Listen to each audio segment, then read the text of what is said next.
Okay, hello everyone. Welcome to our October 14th, 2025 LibsWork meeting. My name is Andrea Lewandowski. I am the Adult Services Specialist at the New Jersey State Library. Um, I'm not sure what I have for housekeeping. I think we're able to kind of get started.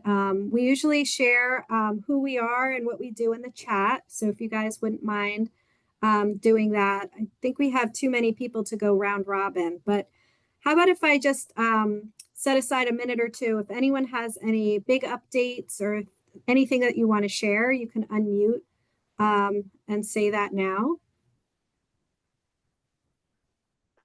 Hey, Andrea, I was able to go to the Association of Book Reveal and Outreach Services conference last week in St. Louis. Highly recommend anyone ever Oh, has an opportunity to go. There's a lot of great information there. Oh, great. Where was that held? This year was in St. Louis. I'm running a mobile internet lab now for the library, and so went to get some tips and tricks on how to maximize the potential for minutes. Okay, great. I'll have to keep my eyes out for that.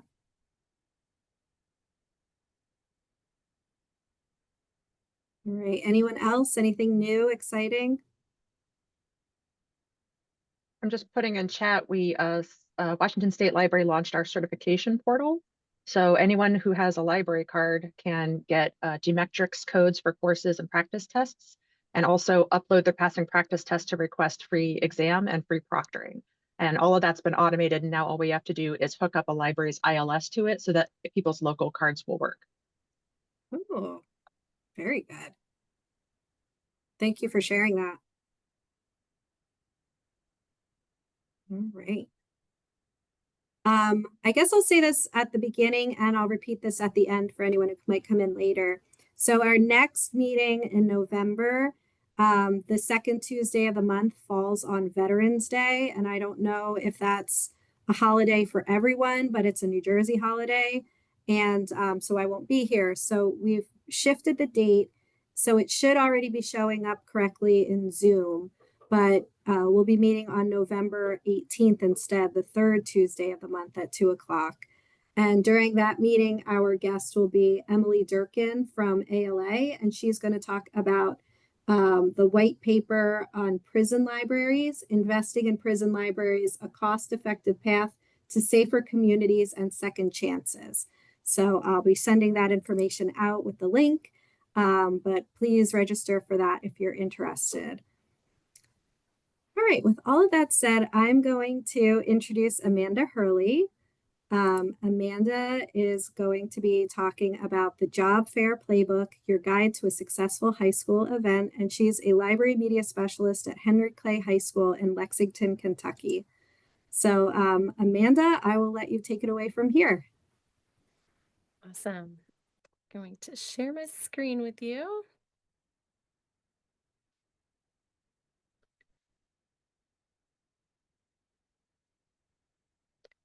Right. Let's see.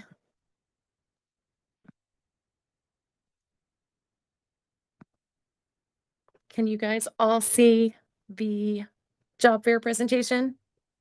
Yep, it looks good. Perfect. So I'm going to talk to you about a job fair that we started here, how I got inspired to do it with the help of some of you, Hillary Ritt being one of them. And it's been super exciting to host this in our school. We've done it twice now. I'm already starting to think about changes that I want to use for this year, and I want to tell you a little bit about it. And if you want a copy of the presentation, I've got the link here on a few of the slides, but it's also in the chat. Feel free to ask questions as we go, or you can type them in the chat, and I'm happy to reach out and do those at the end, like whatever makes the most sense for you guys. But why would you do a job fair? There are so many reasons, and now that I've done it once, I want to make sure of all the programs that I run here at the high school, this is one that I do every year. As a high school librarian, we are trying to make sure that kids are post-secondary ready for whatever that looks like, whether they're going to college or whether they're going straight into a trade program. There's lots of avenues, but as a school librarian, I feel like there's so many ways to collaborate, either with departments within our building also with our community to build partnerships with the local restaurants and businesses that might need help. And we've got a great opportunity to supply them with a workforce as well. So from a school librarian perspective, I think it's amazing. I love that I can tweak this to meet my students' needs. And as you'll see in year 2, we've tweaked it to meet more of our school needs, which has been great. But the reason why I want to tell you guys about it is because it's so flexible. And there are so many reasons why that you could incorporate this into your already existing programming or to maybe offshoot and do something completely new. So depending on what age group you work with or you're targeting, it could help students find jobs. It could benefit the community by providing workforce opportunities that people might not know about, all ages of what they're looking for. For us, financial literacy is a big thing. Teaching kids about like how to fill out work forms and what documents do they need in order to get a job, all of those things. It's a great way to support our students or support our patrons and then also to support the community. It's kind of a win-win for all of us. And so I think this is perfect for public libraries and school libraries as well. So the why is because it's amazing, and I hope that you kind of get inspired a little bit too. So I think that there are ripe opportunities for collaboration. And I was just kind of doing a brainstorm dump and was thinking about like a variety of programs that you could potentially incorporate into a job fair week or a job fair day. Also, particular partners that might be available in your area. And I know we're all spread throughout the country, which is awesome that you guys even have this group. It's very encouraging that there are people out there that want to share ideas and network. And hopefully, you guys might have even additional program ideas or partner possibilities that you could dump in the chat to kind of keep this discussion going. But from both a school librarian perspective, even a public librarian perspective, like all of us need help with interviewing skills. So it's been a really long time since I've applied for a job. And if I were to walk in today to a business or the university and try and ask for a job and interview, I would be nervous. I'm nervous presenting to you today. So I think any opportunity that we could practice our interviewing skills, to brush up on our resumes, there are so many things. In our area, we have a fairly large migrant population. And so even thinking about what documents do people need in order to get jobs?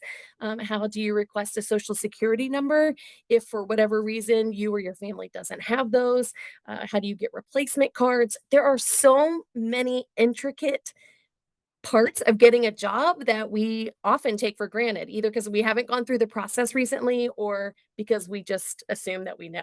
So I love this job fair opportunity because there's a way that you can lean in to your own library's missions and objectives and meet the needs of your patrons as well as supporting what you're already doing in the library. So I will tell you that this is not an exhaustive list. These partner possibilities, like the Chamber of Commerce, it is a brilliant idea to get into to get networking with your Chamber of Commerce. Maybe you already are, but this group is dedicated to partnering with businesses in your community already. It makes perfect sense. I will be honest and say that this is one of the things that I've not yet partnered with. There was just too many things. And so I love the job fair opportunity because you can always expand and get better every time. So just because this is exhaustive doesn't mean that I've done them all, but they're just ideas. And I'm sure you all have even more brilliant ideas that you're typing into the chat. So lots of opportunities for collaboration. The first thing I would recommend is that you think about your library's goals and objectives, and for your programming, who do you want to most help? So I started small, obviously, for year 1. I wanted to just do something for my students here at Henry Clay High School. You just might want to give patrons an opportunity to know how to job search. So we don't have classifieds in the newspaper anymore. So how do you find a job? So do you go from business to business, or do you go to indeed.com? How do you do that? So maybe even a short program or an opportunity resource to share how people can look for jobs. If you were partnering on a global, on a bigger scale, a community-wide scale, maybe you want to work with your town or maybe even your state to see where are the shortages happening in your area and how can your job fair support whatever those needs are. I think everyone needs help with resumes, brushing those up. We usually don't tend to keep those updated as we go like we should. So maybe even just occasional refresher courses on how to update resumes. Maybe your goal is partnerships and you're wanting to work with those communities, build a link between you and people in your area so that you can come back around and use them for collaboration later. So maybe your big focus is to focus on the businesses and helping them. So there's lots and lots of ways to think about how to support your intended audience, and depending on what age group or what groups those are, that's might be where you decide to focus for your job fair. For me, I would say it's a very fairly simple process, and it can be as detailed and um, what's the word I'm looking for? It can be as complex or as simple affair that you want it to be. And that's what I love about this. It could be used in any situation, any library. I'm convinced of it. And I think it just helps people. So it just starts with an idea. You kind of have to narrow your scope, think about your target audience. What do you want to accomplish with it? What measures of success do you need to set for your library and for your program to be considered successful? Identify if there's any community partners that could help you out, some businesses that are looking for help in your area, and then just host the fair in whatever way that looks like for you. And then obviously to reflect and figure out what worked and maybe reflect on what could be tweaked to make it better. So in general, I just want to say, please consider doing a job fair. It's so worthwhile, in my opinion. And it's fairly easy, and you do not have to bite off more than you can handle right off the bat. Like, make it as simple as you want and let it grow and naturally develop for whatever your area needs. Year one, my team was small. So Hillary Ritt is on the Zoom, and she reached out on an email to the Kentucky listserv and invited any librarians to join her for a Zoom call because they were going to host a statewide job fair.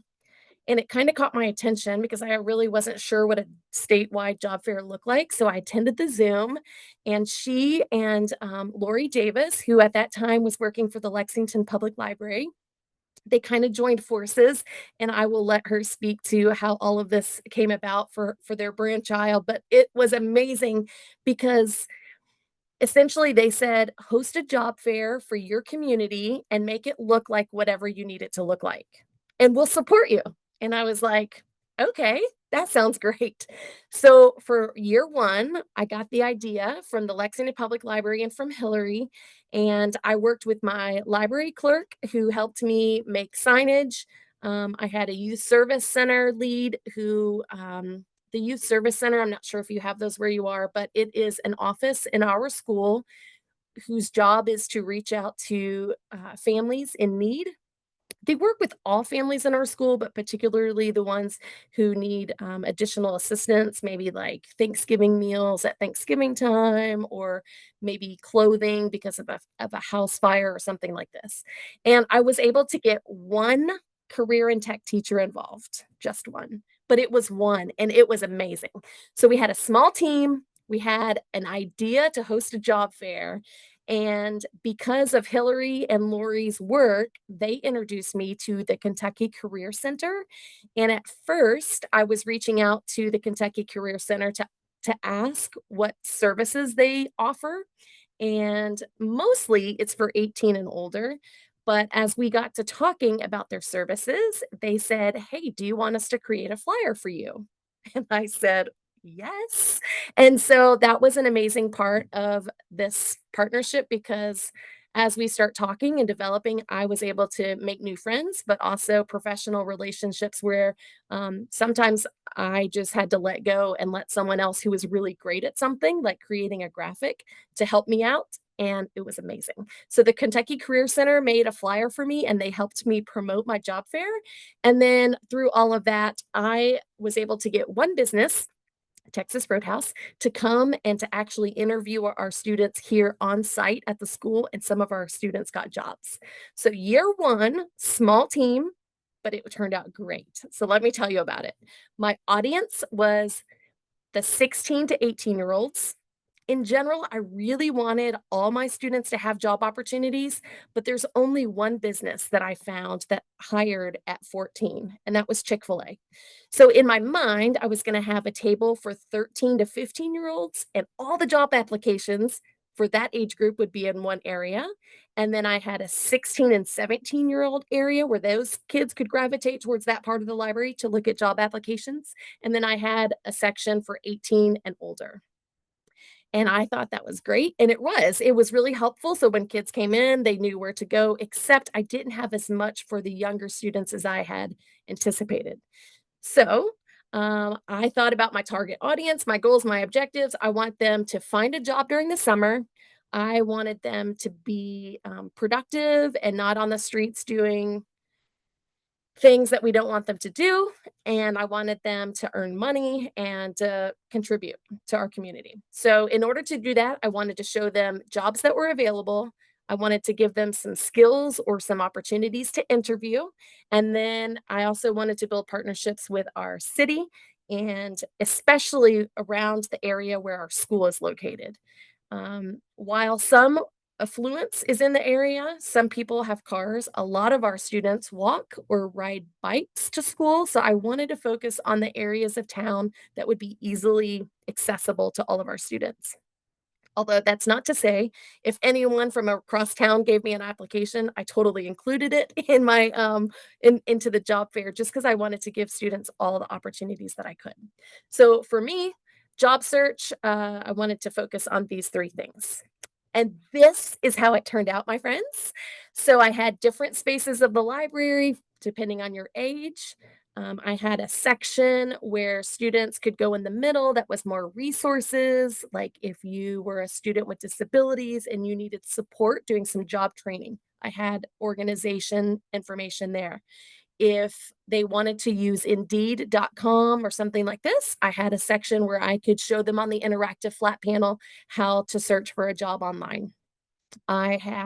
You can see I had some gift cards here. I had some jewelry, just a few little prizes because high school kids love prizes. We all love prizes. So, as students participated in the fair, we had them do little activities. And for activities, I would do a drawing for people who completed them. And so then they had their choice of prizes. But essentially, the fair was a passive take home job fair. And I wanted them to just come in and peruse the space, look for applications that were available. And if they were interested, they would take the flyer or take the application, fill it out, and turn it in. You can see in the upper right-hand corner, the YMCA, they gave us not only applications, but they gave us information about how their pricing, what's the word? Not pricing, like their payment, what's the word? Their salaries that they earned were different in the summer versus during the school year. So I thought that was interesting. So because the YMCA pays more for high school students in the summer, that was definitely an incentive. They also gave us some swag. I'm all about swag. So any company that wanted to give us swag, we set that out for the kids and they absolutely loved that too. So if you're taking notes, I would say find a way to share job opportunities and give away as much swag and free stuff as you can because that definitely garners some attention. I promoted it a couple different ways. Like I mentioned before, I reached out to the Kentucky Career Center. I gave them information and I explained that I wanted to reach out to businesses and get their job applications or information about how students, specifically our high school students, could apply for their jobs. I tried to make it as easy as possible. If someone would create a flyer, I would make all the copies and hand it out to the kids. some people like the YMCA, they made all the copies themselves, but I just wanted to make it as easy for the people providing us information as possible. What was great is the Kentucky Career Center not only created the flyer, but they also um, they shared it out on their networks. So some people that I would not have even had an opportunity to talk to saw this information and this opportunity and reached out to me, which was awesome. Um, if I were working with the Chamber of Commerce, totally going to do that this year, I would send them this flyer and ask that they maybe promote it with some of their businesses as well.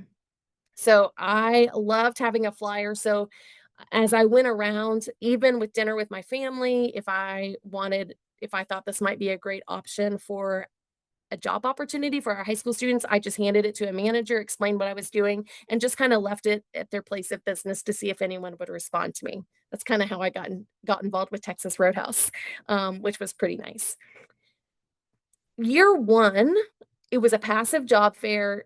Kids came in during the school day, picked up applications, asked questions. I could show them how to job search online if they wanted to. They would do some activities and then they would head out. And then another group would come in and they would have an opportunity to look at what was there, ask questions, and then they kind of filtered their way out. The problem with that is not every kid had a chance to come in. It was just based on which teachers signed up and allowed their kids to come. So I knew that going forward, I wanted to find a better way to make all of this accessible to all the students. Year one, I also decided, hey, how can I do the interviewing skills? How can I talk to them about what documents are needed for getting a job? So we had an advisory period. Some schools call it like a homeroom period. And we had one at this time every single day for 25 minutes. And it was a natural time that because this class met every day for a short amount of time, I got permission to host like a workshop with these students and people could sign up and they could come. So it was first come, first serve. And anyone who wanted to learn about starting a small business, they could come on April 24th. And anyone who wanted experience talking about job etiquette, what you wear, what you look like, how do you present yourself, what do you do with your phone, those kinds of things. We did that on the 25th. We had a day where we had mock interviews and it was awesome. We brought in people from the community, including some of our local legislators, and they were meeting their future constituents. And they would also be a part of our mock trial or our mock interviews where they would ask questions. And then as the student responded, after it was over, they gave feedback. And I will tell you that was a huge blessing because me, a teacher that they see quite often, when they hear critiques, good, bad, or indifferent from someone else, they were much more likely to take into consideration what the other professionals that they didn't know very well had said. So people said that was very helpful to be a part of an interview process where they were not familiar with the people doing the interviewing. So that was cool. We did have Texas Roadhouse in-house one day to do interviews. We opened this up to any company to participate in, but Texas Roadhouse is the only one that wanted to do it. So we said, come on in. We did food handlers permit. We did job documentation as well. So for year one, I promoted with businesses, word of mouth, emails, and through this flyer as many ways as I could. And then in school, I had the teachers sign up on a document. And then I had students sign up to come to the advisory presentations just on their own. So you could kind of see what it looked like. The library was set up. So I had job opportunities for the different age groups and then a simple section of the library in the middle that was just a variety of resources. When classes came, I wanted them to not just look at the flyers that were out, but kind of get engaged with it. So I had two options of assignments. It was totally up to the teacher which to do. So in my world, I do whatever the teacher wants. So like if the teacher wants an activity, I made these two activities. They could choose one. If a teacher did not want to do an activity, I was totally okay with that too, of course. But for one example was a job fair bingo. So they had to read some of these different options and they had to identify which company or organization had this information. So For example, on the bingo card, the top row, the second option over, which company wants you to rise with us? So they had to go around and figure out which company that was. And then once they got a bingo, they could turn that in for a raffle for a prize. The other option here on the left is just getting their feedback based on what they saw in the job fair. So what information do you notice about businesses that incorporate, what info do they include in their flyers? What do you notice about the job search online? Would you use that or not? Those kinds of things. So part of that is an accountability technique, but part of it was just to get feedback. And what was really great is we could hear all sorts of things, conversations happening in the library that you'll see in the reflection that was really interesting to us. Things like kids didn't know what flexible staffing is or temporary. They didn't know what they didn't know some terminology related to taxes. They did not know what a temp agency was. So things like this that we kind of assumed that they would know, it really opened up when we went back to class, had a lot of discussions as follow-up. So if you wanted to create activities with this, you could, depending on your environment, you may or may not want to do that. But year 2, my friends, look at how my team expanded. It was awesome. And I call it my team, but it really wasn't my team. I just kind of facilitated it, but it exploded. It was awesome. So I still had Team Hillary. Yay. Thank you, Hillary. She continued to reach out to schools and public libraries in Kentucky to offer her support to run a job fair. But we also were able to think about people in the city, our local community college. A lot more people were invested in the job fair after they saw how it worked year 1 and how we wanted to change and tweak it for year 2. So all this to say, your team does not have to explode in year 2, but it worked great for me. And so I just wanted to share that it is possible that it tweak and change and be modified from one year to the other, and that's okay. So for year 2, for me, we still wanted to get kids jobs. So we showed them how to job search for that. We still wanted to show them how to work on a resume. We still kept that. Communicating with our partners in the community, that was even more of a priority for us because we wanted to build on what we had done the previous year and expand. And then also, our school is focusing more on career pathways. And so they're really encouraging our freshmen and sophomores and now going forward every year for students to get involved with a pathway. So we definitely made time to prioritize the education opportunities in our own building that people weren't familiar with. We also wanted to show them, once you had an idea of your career, how we could prepare you at the high school or other opportunities that we had in our local area to support you for that.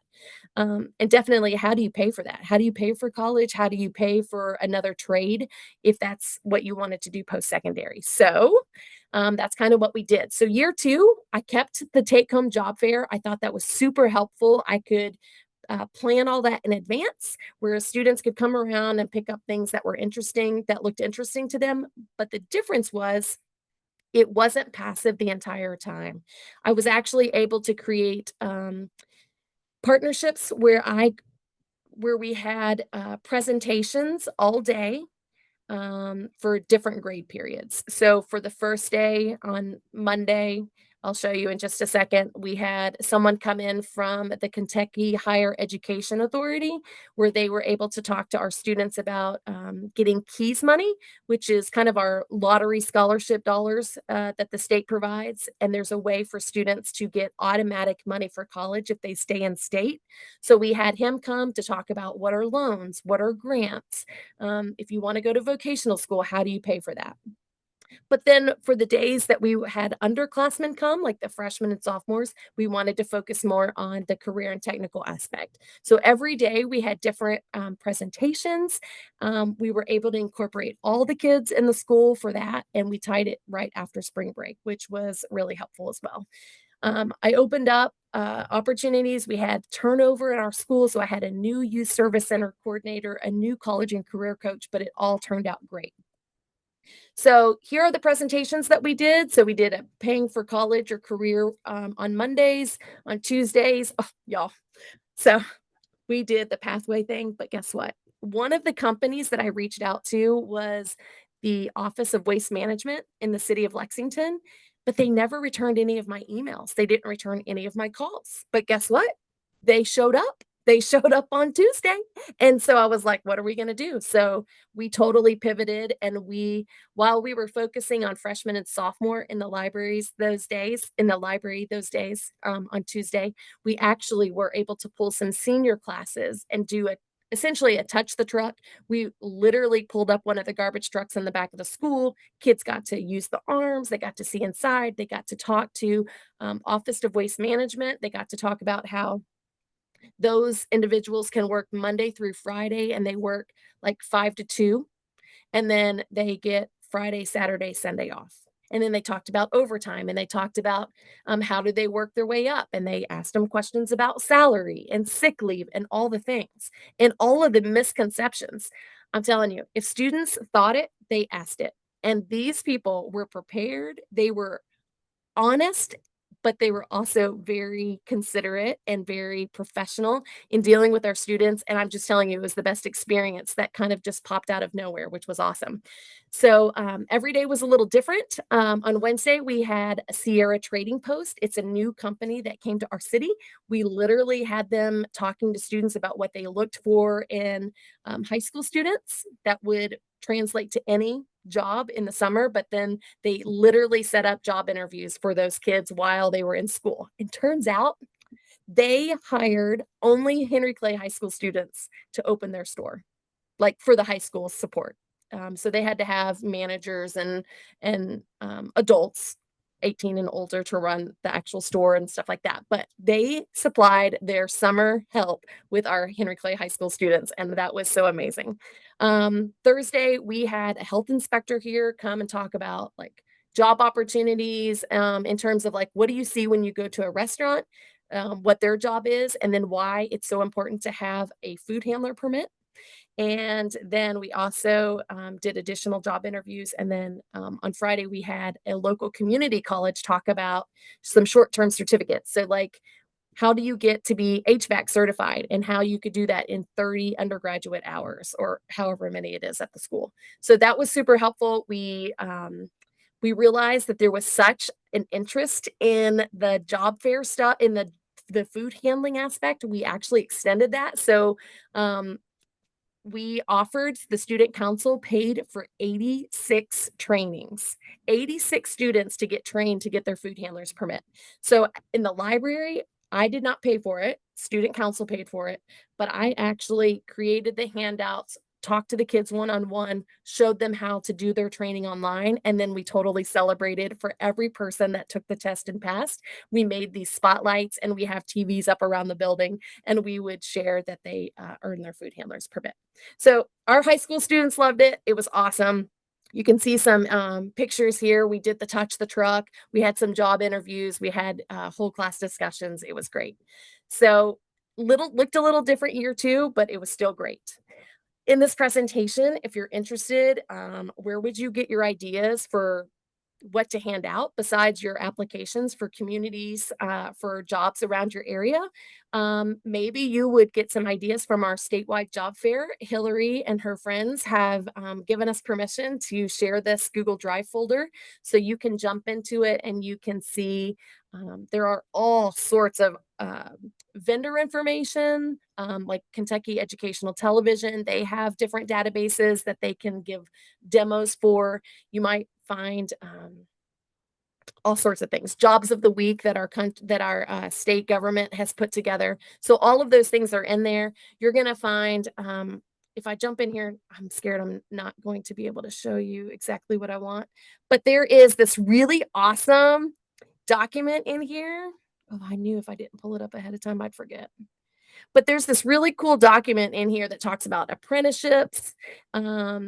Take some time if you're really interested in here and check this out. But like, what would an academic library job fair packet look like? Like they give you suggestions on things to include. It's so helpful. I hope you get a chance to dig in because it's amazing.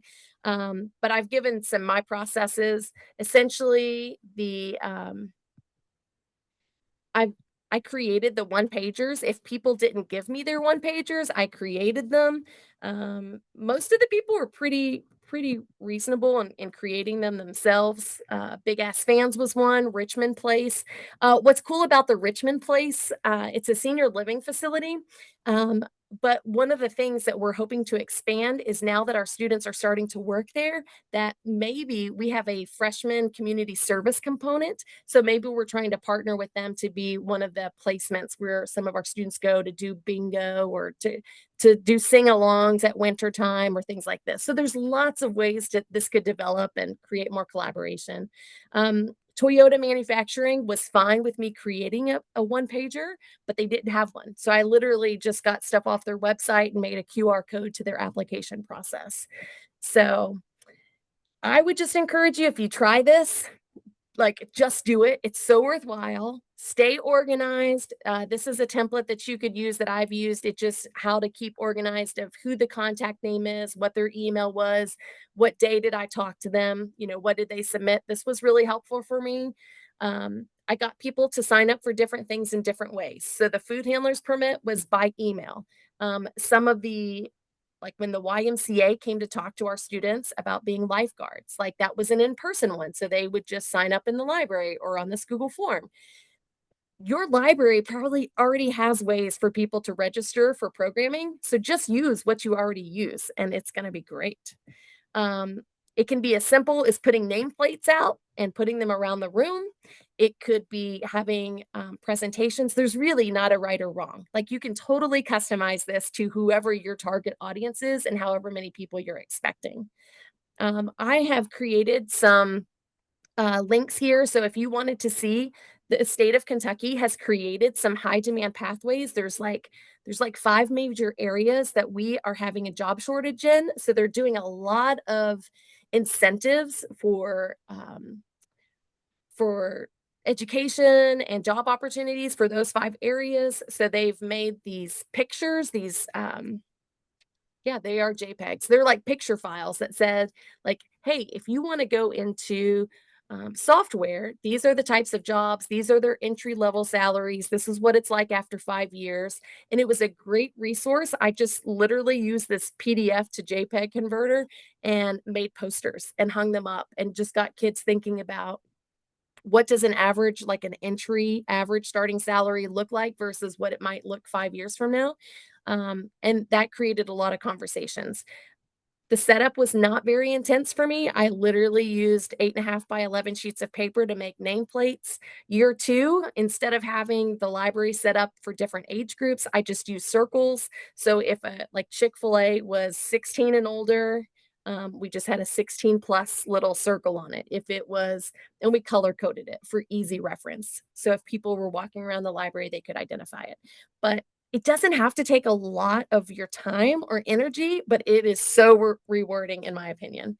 And any opportunities that come out of it, like with Miss Ritt and Miss Davis, they introduced me to Jeremy Hurd. I learned about there's virtual reality goggles that you can purchase or you can rent or you could borrow, and they can train people on how to do some of the hospitality vocations, how to use a fire extinguisher, some skills that you might need in your jobs. Some of the costs, like the library could incur that cost, or a school, or some, like this company was actually able to come out and they've actually demonstrated this stuff with our students for free, which was awesome. Anytime you can share information about different databases or highlight the resources you already have in your library space, it's amazing. Just utilize it all. Like I said, with Texas Roadhouse, we did in-person interviews. They've actually paid us back. Like they've come and they now like do teacher appreciation surprises for us. They bring us those hot rolls and butter. I don't know if you have a Texas Roadhouse where you are, but it's amazing. They gave us little $10, $20 vouchers for our graduating seniors as a graduation gift. So creating these partnerships is really awesome. One unexpected thing that kind of came out of it was this idea of how can we get our special education students involved. Not all of them are going to be work ready, but we could teach them to be more independent by how do you make mac and cheese or how do you make a muffin.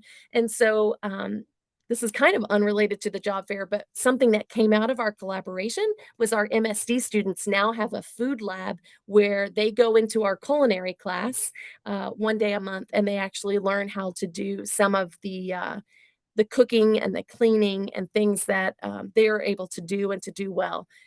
And now they have expanded their educational opportunities, which is awesome. Our students liked it. They love it. That's one of the reasons why I keep wanting to do it. They didn't know all the stuff was available. They weren't sure how to navigate the tax information, all of that. I think it's been super helpful. All that to say, definitely reflect, think about what worked, what you want to improve on. I would encourage you just to find a system and stay organized. Stay with your system the first year and then tweak it the next year. Getting feedback from your patrons is super, super, super helpful. We learned that pre-teaching or incorporating more workplace vocabulary is definitely essential. As I gathered information from businesses, I took pictures of their business cards so that I wouldn't lose them. And you can see down here on the right, I already have ideas going in the future, like a community service fair or working with our CTE students, our career and technical students, to create flyers for different jobs that they're studying for as well. So lots of ways to use it in a school, but definitely in your library as well. So essentially, it's your turn. Like, how do you plan your job fair? It's not going to be hard. It's going to be so rewarding. The timeline is simple. You just get the idea and you run with it. Like, you're going to plan your scope. How big, how small do you want it to be? You're going to identify your partners and you're going to host it. And then you're going to celebrate it. And it's going to be awesome. So I've just kind of created some slides like, who is your team? Who can you reach out to from your school or your city or the state? And if you're a public librarian, please reach out, include your school librarians. Like, we want to partner with you, and we want to celebrate the things that you're doing and encourage our families to go to your things. So please include us on your team. If your format does not work to be a take-home job fair, you could have people in person. You could do one night and have everyone there on the same night to run interviews from 5 to 7 or whatever works for your location. But I love that it's flexible and you just meet the needs of what your patrons can do. And these are some ideas that Hillary Ritt and the workforce development team created. And I think the freedom to do whatever, I thought was super helpful. So just brainstorm dates of when it's convenient for you. In Kentucky, we try and do a statewide job fair in April. But if April doesn't work for you, then do it whenever it does work. Who are your community partners, your businesses that you could contact? Where would you do it? How would you sign? How would you promote it? How would you display it? All the things. Do you want to have prizes? You don't have to have prizes, but sure, it's fun. Definitely, how are you going to get feedback? How are you going to measure your success? How are you going to reflect? Kind of thinking about that as you go into it is super helpful. So I know that's a lot, but I'm Amanda Hurley. You can reach out to me on X or email, and I'm happy to answer any questions. And thank you for listening.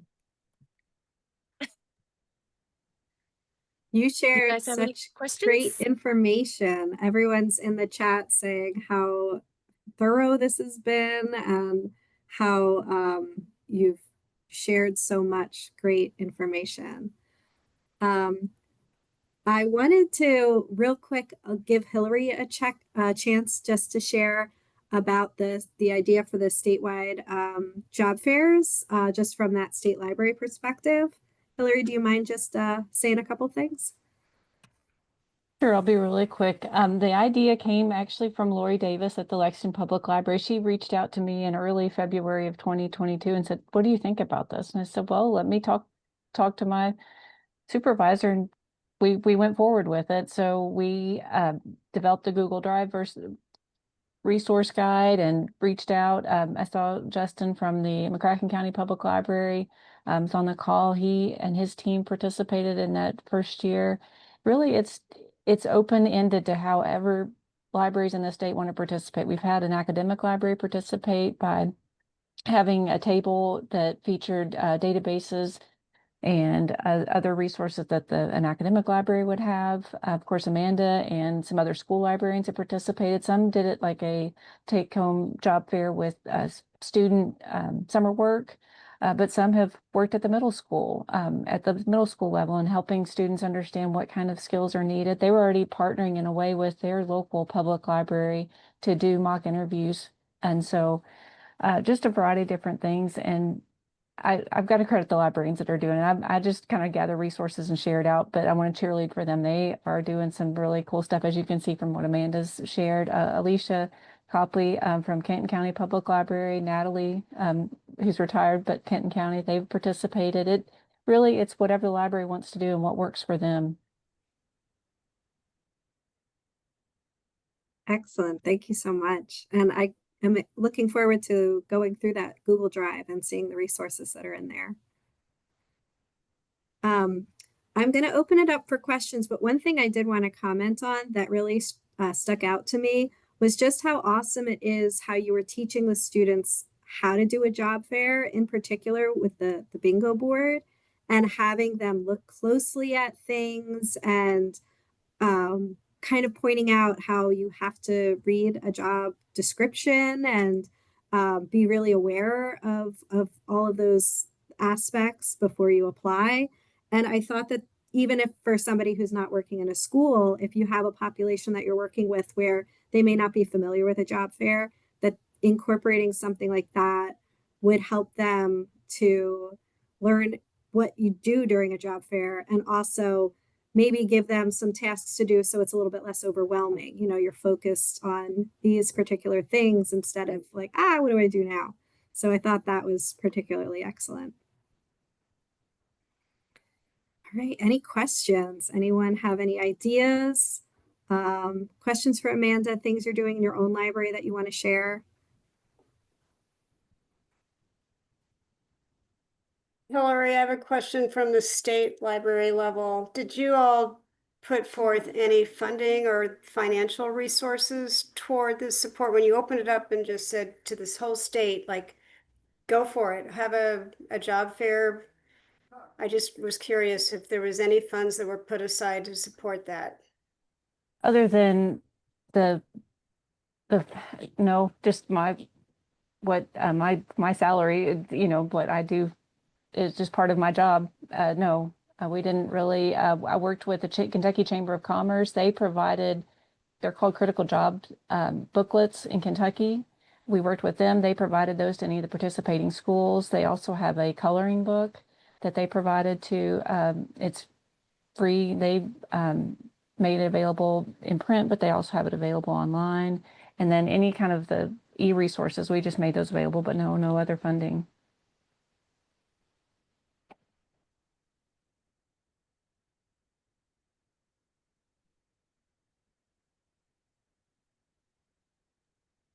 And I don't know if you're seeing this about the food handlers.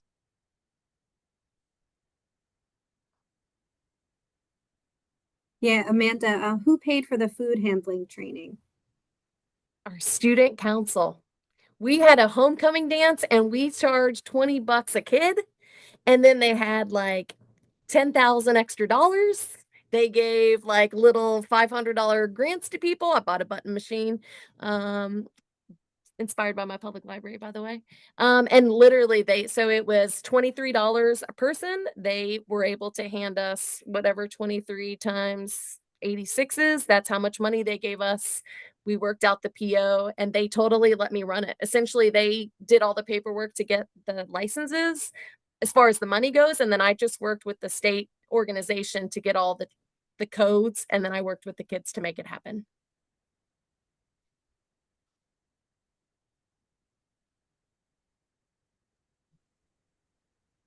And Cassandra, you had also shared in chat that you have the VR headsets and use transfer career exploration with high school students and adults looking to change careers.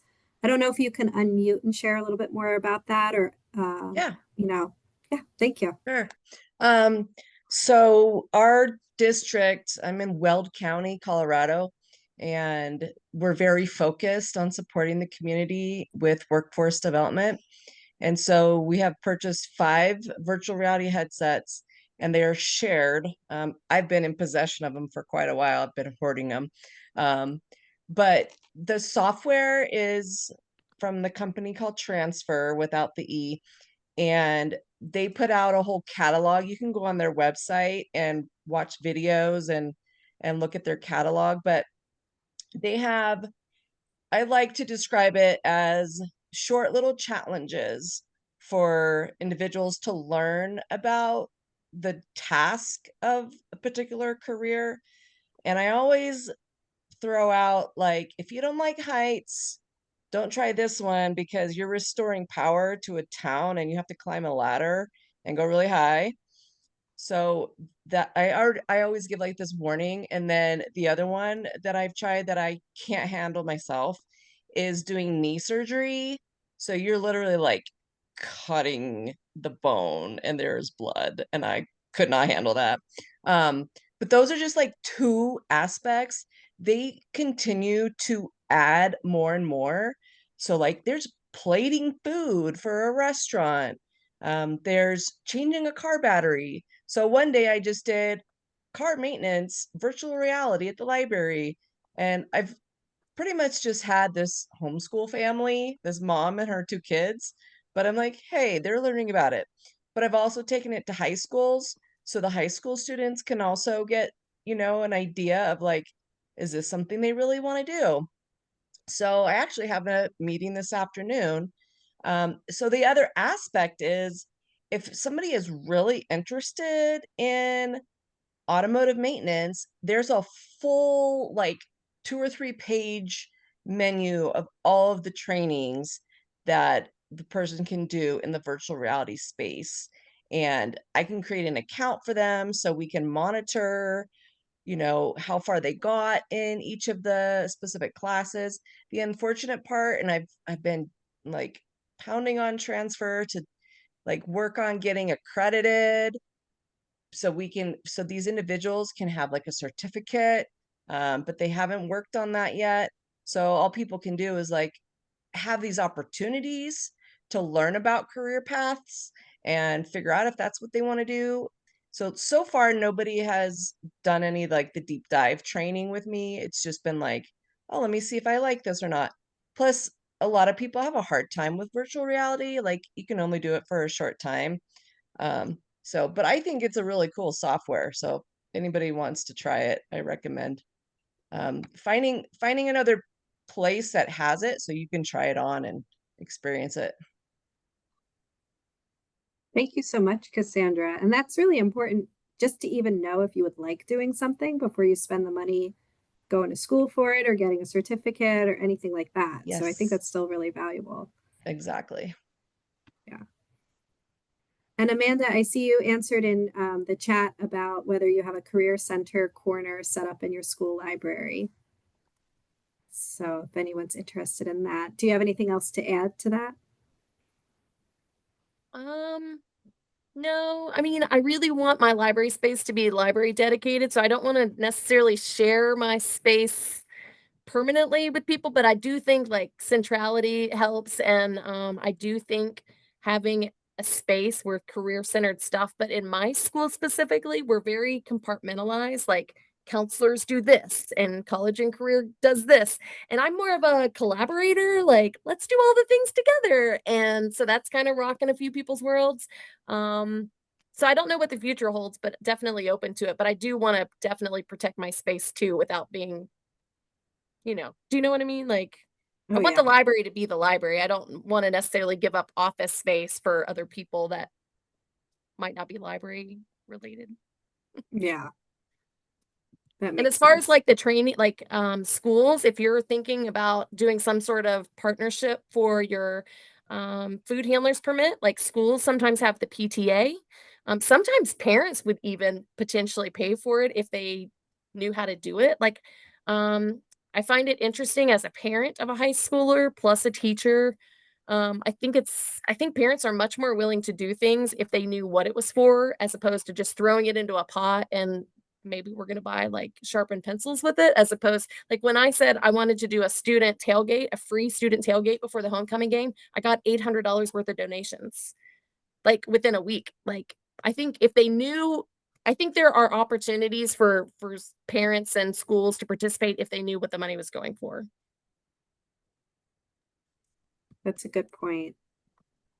Well, thank you so much for sharing all this information and your slides and, you know, being a resource for people who have questions. So thank you so much. Yes, you're welcome. Thanks for having me. And thank you to everyone who joined. We're going to close out now. So I just want to remind you again that our next meeting in November is November 18th rather than the second Tuesday of the month because that falls on Veterans Day. So we'll be meeting on November 18th at 2 o'clock, and we'll be hearing from Emily Durkin from ALA, who will be talking about their prison libraries white paper, Investing in Prison Libraries, a cost-effective path to safer communities and second chances. Okay, so you have one more question in the chat, Amanda. Okay. Out of the kids that took the food handlers training, did they get jobs? That's a great question. I did not track that. I didn't track that. I should have tracked that. It's hard to track because I did it at the end of April. And then in schools, like my May is shut down because I do AP testing. So literally for 3 weeks of May, I do that. And then we go straight into testing. I have email address. So the beautiful thing about running the food handlers permit the way I did is I have access to everyone's training and I could see that they got to 100%. I can go back for the next 3 years and print their certificates. That's how long the certificate's good for. And then even the kids, there were like 3 kids that are like at 66%. I mean, I started the school year by emailing them and their parents, hey, you're at 66%. You still have time to finish this. So I could go back and track that for sure. I just haven't. Good to know.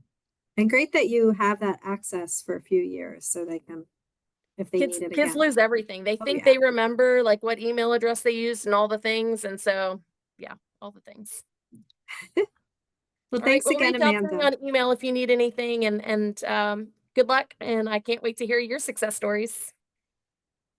Thank you so much. And I'll be emailing out the recording and the slides. And thank you again, and have a wonderful rest of your day.